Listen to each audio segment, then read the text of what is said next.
नमस्कार, मैं हूं आपके साथ इश्तियाक अहमद और आप देख रहे हैं आर्य न्यूज। स्वागत है आपका बिहार बुलेटिन में। रुक करेंगे बिहार की तमाम खबरों की तरफ।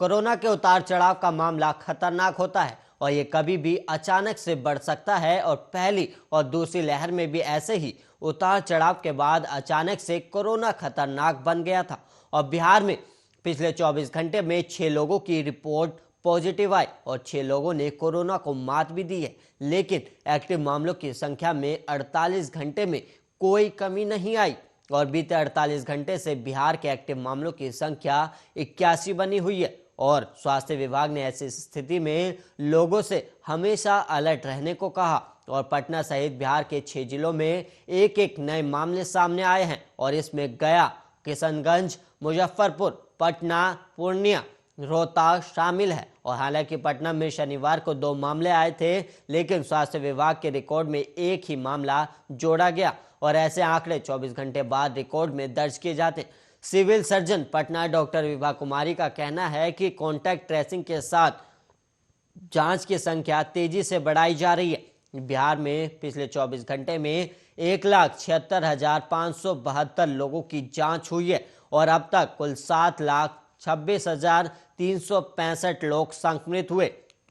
जिसमें 7,14,190 लोगों ने कोरोना को मात भी दी और 12,093 लोगों ने कोरोना के चलते जान भी गंवाई। और बिहार में एक्टिव मामलों की संख्या 81 है और पटना में सबसे अधिक मामले 54 हैं।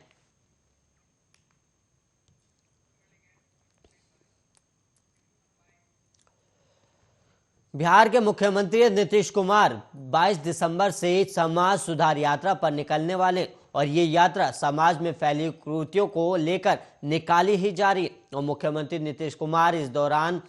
जनसभाएं भी करेंगे और मुख्यमंत्री जनसभा के बाद समीक्षा बैठक भी जिले में ही करेंगे। और अब सवाल ये उठता है कि कोरोना काल में मुख्यमंत्री नीतीश कुमार की जनसभाएं कैसे आयोजित की जाएंगी। मंत्रिमंडल सचिवालय की तरफ से कोविड-19 और ओमिक्रॉन को लेकर सभी जिलाधिकारियों को खासतौर पर निर्देश दिया गया है और कहा गया है कि इन जनसभाओं में कोरोना प्रोटोकॉल का पूरा ध्यान रखा जाए। और मुख्यमंत्री नीतीश कुमार ये समाज सुधार यात्रा सामाजिक कुरीतियों को लेकर कर रहे हैं और ऐसे में इस यात्रा का मुख्य उद्देश्य शराबबंदी को सफल बनाना है। और तो उनकी सभाओं में उन लोगों को विशेष तौर पर बुलाया जा रहा है जो इस अभियान से जुड़े हुए हैं और खासतौर पर जीविका की दीदियां और उस क्षेत्र के समाज सुधारक और शराबबंदी को लेकर काम करने वाले लोगों को ही इस जनसभा में बुलाया जाएगा और इन जनसभा को रैली की तरह नहीं किया जाएगा। जागरूकता फैलाने के लिए जनसभा हो रही है और ऐसे में मुख्यमंत्री इन सभी लोगों को शराबबंदी, दहेज प्रथा, बाल विवाह जैसी कुरीतियों पर कैसे काम करें इसके टिप्स देंगे।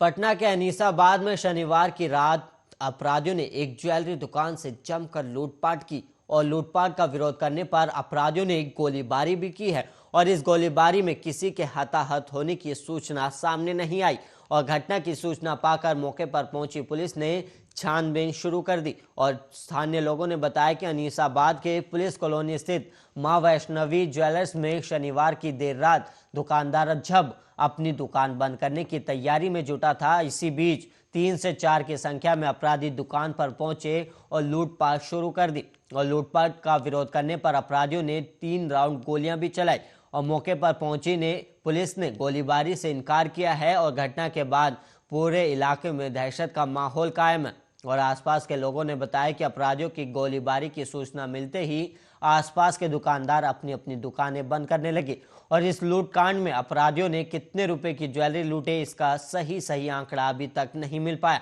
लेकिन आसपास के लोगों ने बताया कि इस घटना में अपराधियों ने लाखों रुपए के जेवर सहित कैश लूटकर फरार हो गए। और घटना के बाद गर्दनबाग थाने की पुलिस दल बल के साथ मौके पर पहुंची और छानबीन में जुटी हुई है। और मौके पर पहुंची पुलिस ने दुकान के आसपास लगे सीसीटीवी कैमरे को खंगालना भी शुरू कर दिया और इस मामले की जानकारी के लिए गर्दनीबाग थाना प्रभारी से बात करने का प्रयास किया गया, लेकिन उन्होंने फोन नहीं उठाया, जिसके बाद अब ज्वेलरी की लूट की जांच की जा रही है।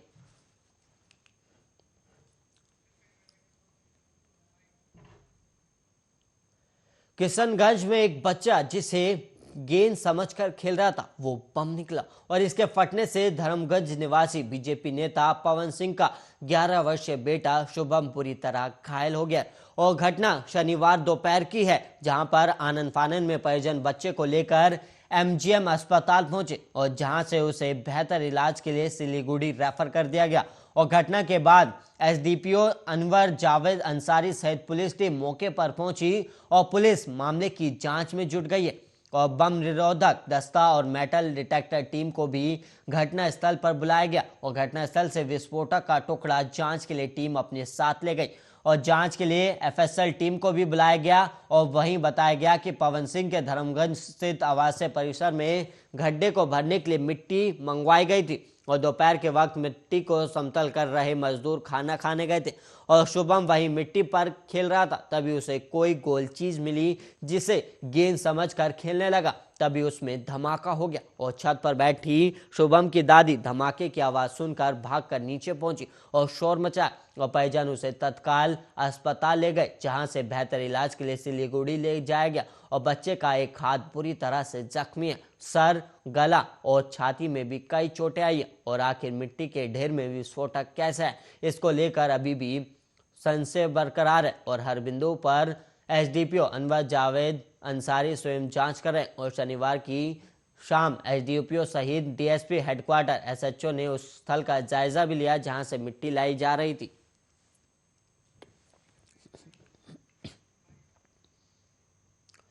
नालंदा में सख्ती के बीच भारी मात्रा में विदेशी शराब मिली है और शराब तस्कर अब घरों के बजाय खेत खलियानों में शराब की बोतलों को छुपाकर बिक्री कर रहे। और ताजा मामला नालंदा जिला अंतर्गत नूरसराय थाना क्षेत्र के डोई गांव का है, जहां पर शनिवार के दिन भारी मात्रा में विदेशी शराब बरामद किया गया और उत्पाद विभाग की टीम ने गुप्त सूचना के आधार पर यह कार्रवाई की। और मद्य निषेध निरीक्षक विजय कुमार ने बताया कि गुप्त सूचना के अवलोकन में एक टीम का गठन किया गया और तत्पश्चात सूचना की निशानदेही पर गांव के खंडा में खेत में जमीन खोदकर एक बक्सा निकाला गया, जिसके अंदर 260 अंग्रेजी शराब की बोतल छुपाई गई थी। और बरामद शराब की अनुमानित कीमत करीब करीब 2 लाख रुपए बताई गई। और खेत के मालिक की पहचान साधु शरण महतो के बेटे ओम प्रकाश महतो के रूप में की गई। फिलहाल अभी पुलिस मामले की जांच कर रही है और पुलिस आगे की कार्रवाई में भी जुटी हुई है।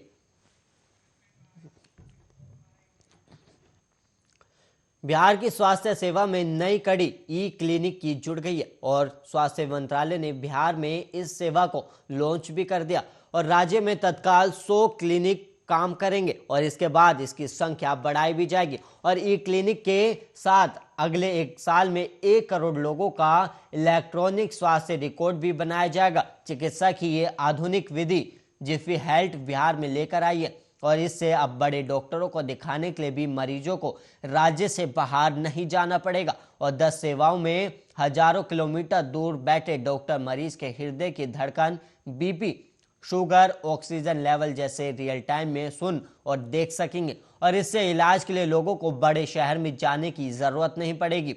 और जिफी हेल्थ के सहयोग से बिहार के स्वास्थ्य सेवा में बड़ी पहल हुई और स्वास्थ्य मंत्री मंगल पांडे ने इस सेवा को लॉन्च कर कहा कि यह बड़ी पहल है और इससे लोगों को बड़ा लाभ होगा। और स्वास्थ्य मंत्री मंगल पांडे ने ई क्लिनिक सेवा को लॉन्च किया और स्वास्थ्य मंत्री ने कहा कि यह एक अच्छी शुरुआत है। बिहार के पढ़े लिखे लोग पूरी दुनिया में ख्याति अर्जित करें, लेकिन इस मामले में खास बात यह है कि दुनिया में ख्याति अर्जित करने के बाद लोग अपने बिहार की उन्नति के लिए भी काम करें और ऐसे लोग बिहार की स्वास्थ्य व्यवस्था बेहतर करने के लिए लगातार प्रयास भी करें, जो अत्यंत सराहनीय। और जिफी हेल्थ के मुख्य कार्यकारी अधिकारी और सह संस्थापक बिहार के ही निवासी और यह संस्थान लोगों का स्वास्थ्य रिकॉर्ड इलेक्ट्रॉनिक माध्यम से बनाने का भी लक्ष्य रखें। और कोविड की वजह से लोगों को घर में रहने की व्यवस्था ने माता पिता को अपने बच्चों से अलग होने के लिए मजबूर किया और खासकर जिन्होंने विभिन्न स्थानों पर काम किया या पढ़ाई की। और जिफी हेल्थ की मदद से रोगी के माता पिता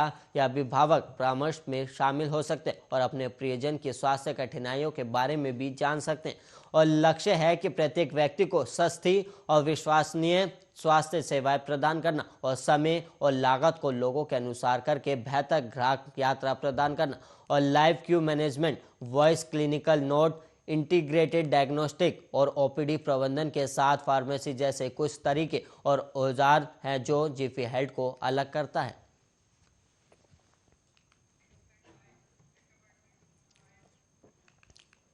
नेता प्रतिपक्ष तेजस्वी यादव और उनकी पत्नी राजश्री को मिलने वाले लोगों की भीड़ हर दिन राबड़ी आवास पर जा रही और दोनों के साथ राबड़ी देवी भी लोगों से भी मिल रही और राबड़ी आवास के बाहर आकर भी शनिवार को नव दंपत्ति ने लोगों से मुलाकात की और आशीर्वाद भी दिया और युवाओं के बीच सेल्फी की होड़ मची हुई है और हर दिन कोई ना कोई सिंगर भी आवास पर आकर शुभकामनाएं दे रहा है और इस दरमियान युवा गायकों ने गीत गाकर दोनों को अपनी शुभकामनाएं दी और गायक छोटू छलिया ने नदिया के पार वाला गाना गाकर साची कहे तो हे आवल से हमरे अंगना में आयल बहार बहू जी। इस मौके पर तेजस्वी राजश्री और पूर्व मुख्यमंत्री राबड़ी देवी भी मौजूद रहे और गायिका दीपांजलि यादव ने भी तेजस्वी और राजश्री के सामने गीत गाया। दीपांजलि ने रिश्तों की डोर के सहारे गीत को मजबूती दी और गीत में कहा कि भैया तेजस्वी जी की हिम्मत बढ़िया राजश्री भौजी जी और वो सब रिश्ते को अचरा से बांध कर रखने को कहा रही है। और छोटू छलिया और दीपांजलि यादव ने दोनों ने सोशल मीडिया पर भी इसे पोस्ट किया और इसे लोग खूब सुन भी रहे हैं।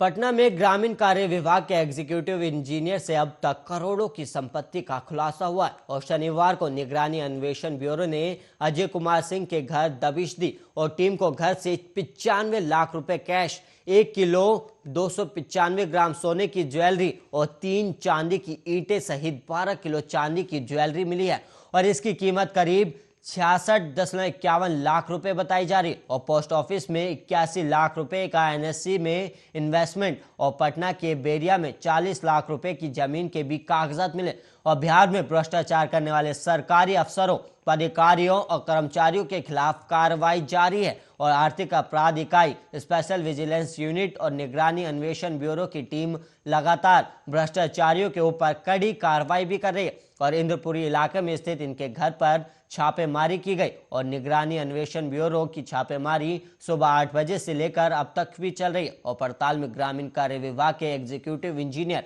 अजय कुमार सिंह बड़े धन कुबेर निकले और कैश के साथ साथ सोने की ज्वेलरी और चांदी की ईंट जमा करना अजय का शौक था और पोस्ट ऑफिस और बैंकों में भी इन्होंने बड़े पैमाने पर कैश जमा करा रखा है और इंद्रपुरी के रोड नंबर 7 में 4 मंजिला घर बनाने के साथ साथ कई जगहों पर जमीन की कीमती प्लॉट की भी खरीदी की कागजात मिले और लग्जरी कार और लग्जरी बुलेट और इसकी तरह 2 व्हीलर गाड़ियों को जमा खरीदने और उसे सफर करने के भी एग्जीक्यूटिव इंजीनियर पूरे शौकीन है और ये सारा खुलासा शनिवार को पटना में निगरानी अन्वेषण ब्यूरो की कार्रवाई के दौरान हुआ और बैंक अकाउंट्स में जमा रुपए और घर से बरामद गाड़ियों और जमीन को छोड़ दें तो अब तक 2,46,51,000 रुपए के चल अंचल संपत्ति सामने आ चुकी है।